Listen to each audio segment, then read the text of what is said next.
அதுக்கடுத்தது தென்னிந்திய சுதந்திர சங்கம்.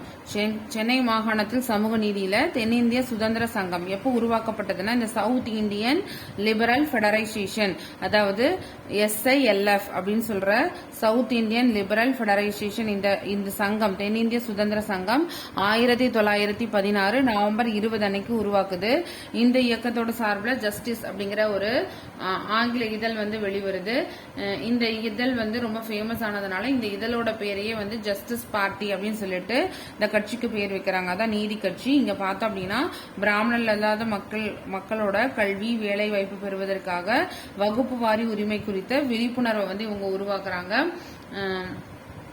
உயர்கல்விகளை ஆங்கிலம் சமஸ்கிருதம் மட்டும் அனுமதிக்கப்படுறதை கண்டிச்சு தமிழ் மொழியும் அனுமதிக்க வேணும் அப்படின்னு சொல்லிட்டு 1915 நீதி கட்சி சார்பில் அரசுக்கு மனு கொடுக்கறாங்க. அதாவது உயர்கல்விகள்ல ஆங்கிலமும் சமஸ்கிருதமும் மட்டும் இருக்கு, தமிழுக்கும் அனுமதி வேணும் அப்படின்னு சொல்லிட்டு நீதி கட்சி சார்பில் 1915 அரசுக்கு மனு கொடுக்கறாங்க. 1917 இந்தியாவை வந்த தூதுக்குழு சென்னை மாகாணத்தை சேர்ந்த அமைப்புகளான பிராமணர் அல்லாதோர் மற்றும் சிறுபான்மை மதத்தினருக்கு உரிய பிரதிநிதித்துவம் வழங்கணும் அப்படின்னு சொல்லிட்டு ஒரு கோரிக்கை வைக்கிறாங்க.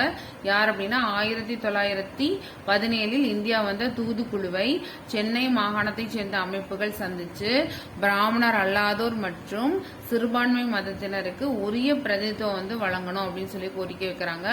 அது மட்டும் இல்லாம வகுப்பு வாரி பிரதிநிதித்துவம் கோரி அங்கங்க மாநாடுகள் நடத்துறாங்க. அப்படி நடத்தப்பட்ட மாநாடுகள்ல பார்த்தோம் அப்படின்னா முதல்ல நடத்தப்பட்ட வகுப்பு வாரி பிரதிநிதித்துவ அரசாணை மாநாடு சென்னை மாகாண சட்டமன்றத்தில் நீதி கட்சி ஆட்சியில் அமர்ந்ததை தொடர்ந்து இந்த கோரிக்கைகள் சட்டமன்றத்தில் எதிரொலிக்குது. இந்த நீதி கட்சி உறுப்பினர்கள் எழுப்பிய கோரிக்கைகள் மற்றும் மக்களோட ஆதரவும் இது அதிகரிக்கிறதுனால அழுத்தம் ஏற்பட்டு அப்ப இருந்த அரசு அனுமதி அளித்தது